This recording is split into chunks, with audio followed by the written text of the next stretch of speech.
Hey guys, Jack Beach here from Dynastic Dating, and today I'm sharing the step-by-step guide to amazing first dates. And this works every time because my clients have been on more than 1,164 dates, which has given me an unparalleled understanding of what actually makes for a successful first date. And if you follow this step-by-step guide I'm about to share with you right now, absolutely free, you will have amazing first dates every time. Now, before we start, I do just want to share that I'm going to be sharing best practices of a date, right? It's just best practices.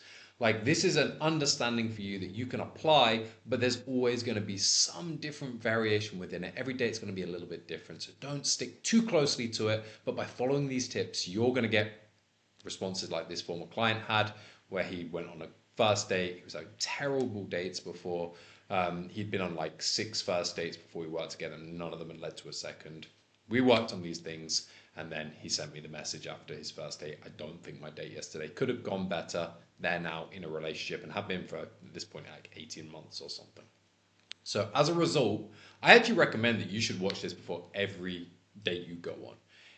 I'm going to say that again. You should rewatch this video before every date you go on because it's going to frame you perfectly for each one. And it will keep you focused on the most important areas to give you the best chance of success. Because it is really easy to lose sight of these. Again, I know this from experience with my clients. And getting these right will get you 70% of the way to succeeding on every date. You know, you're 70% there if you follow these tips. So let's go into it. So what we've got to remember, and the first thing we've got to think about, is this informs everything else, is what is the goal of a first date? We have two goals. You have two goals before every first date. One is to have fun. Okay, gotta have fun. And number two is to figure out if you like her. Okay, and that's a really key difference. And that's it. It's really not about getting second dates. It's not about making sure she has a good time. The only two goals you should have are to have fun and to figure out if you like her. Why? Because it keeps you qualifying her. And this is so important. Remember, we never want to try and impress women. As soon as we do that, we've seeded frame and we're putting her in the position of like, we basically think she's better than us. That's basically what you're saying when you're trying to impress her. If you're trying to figure out if you like her, this is so much better because sometimes you won't like her. If you end up trying to impress a girl you don't actually like that shows a lack of self-worth, and it's going to come through into other dates of the women that you do like. Because sometimes her personality will be off, sometimes, she'll be fine, you just don't vibe with her for whatever reason. So then going on, not going on a second date is actually better than going on a second date. Like, why would you go on a second date with someone you don't want to? That's why we don't want to set the goal as, getting second dates. If you figure out that you don't want to go on a second date with her, that means your date was a success. Okay? First dates are just a vibe check. That's all. Um, and the key to having fun is that, well, dating is supposed to be fun. As I say to all my clients, the idea is that you never date again. That's why people work with me. The idea is you find the right woman, settle down, start a family in the future, all these long-term goals, which means you will never date again. Like, you'll never be out there meeting women, trying to get dates with them, going on first dates ever again. So you might as well enjoy it while it lasts. And the irony of this is if you have fun, she will too, which makes you so much more likely to find relationships in the long term. And you're always going to be communicating your vibe, by the way. Like, whatever, like if you're having fun, you're going to be subconsciously communicating that. If you feel like dating's a chore, you're going to be communicating that subconsciously too. So always keep this in the front of your mind. This goes throughout the dating process. And the irony of this is if you forget about the dating going well and only focus on these two goals, you get way more second dates, believe me. And you can see some of these clients, these are just a couple of results from my clients. This guy, like, you can kind of see from his wording, like, I don't know what to think about it all. It's because he's had literally no dating success and he's 28. And he, at this point, he'd been on 2 dates. She wants to go on a third. It's like almost mind blowing to him because he's never done this before. It doesn't have to be the same with you. Another client, he ended up in a relationship with one of these two, and also with this client, second date went really well. That's what happens when you focus on these things, okay? Now, another thing we have to really think about is about the structure of a date, okay? How is a date actually structured? Well, there's basically, I like to break dates into three main areas, and each area you actually have a specific thing that you're trying to achieve. So it's the beginning, the middle, and the end. It's pretty simple, really. Um, the best dates will always follow best practices within these three different areas, okay? And if you get any one of them wrong, it can screw up the whole thing. So, like, you can have a great middle and great end, but the beginning was really bad. It's not going to go anywhere. You can have a great beginning, great middle of a date, but if you screw up the end, she's not going to go on another date with you. So, the beginning of the date is all just about setting the tone.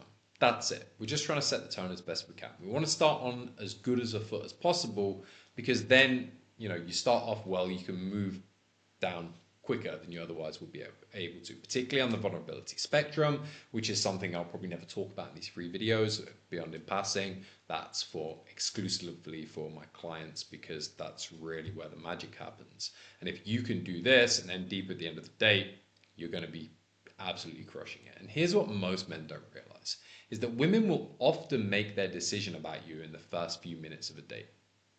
Okay? And it's not based on your jokes, it's not based on your stories. It's all about your energy and your presence in the beginning. And being a little bit uncomfortable can be fine. It's normal to be a little bit, nervous. But if you're too nervous, you're getting all scattered, or you're trying too hard, she will feel it immediately, and it creates an emotional distance before you even start talking. But when you start in the beginning, grounded, present, something different happens. She relaxes, okay? The interaction flows naturally, and then connection becomes possible. This is how you can start on the right foot to move quicker. You're already starting at a certain base level, so everything else flows better. Always sets the tone. However, of the three areas, I will say, it is the least important part of the date, okay? It is quite normal for dates to start a little bit awkward, a little bit uncomfortable. As long as you don't screw things up too badly, things will get better. So if you are going to mess up one area, I would recommend messing up this one. But obviously, if you can nail this and you have the right best practices, you're going to start much better, and you're going to have lovely interactions like these. Now, the next stage is obviously the middle of the day. And the most important thing in the middle of the day is to connect, okay?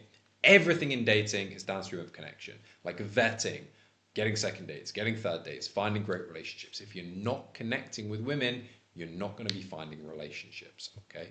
Now, most guys here obsess over like the actual conversation topics of what they're going to talk about. And they think if they just kind of say the right things, the date will go well. But here's the truth.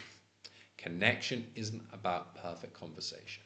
It's about emotional resonance, okay? Women don't really remember what you said. They might remember specific topics, maybe specific things that you said, but they remember how you made them feel and what those words made them feel. When they remember those specific phrases, it's because it conjured up an emotional response. This is why I teach all my clients emotional alchemy. Understanding emotional alchemy is so important.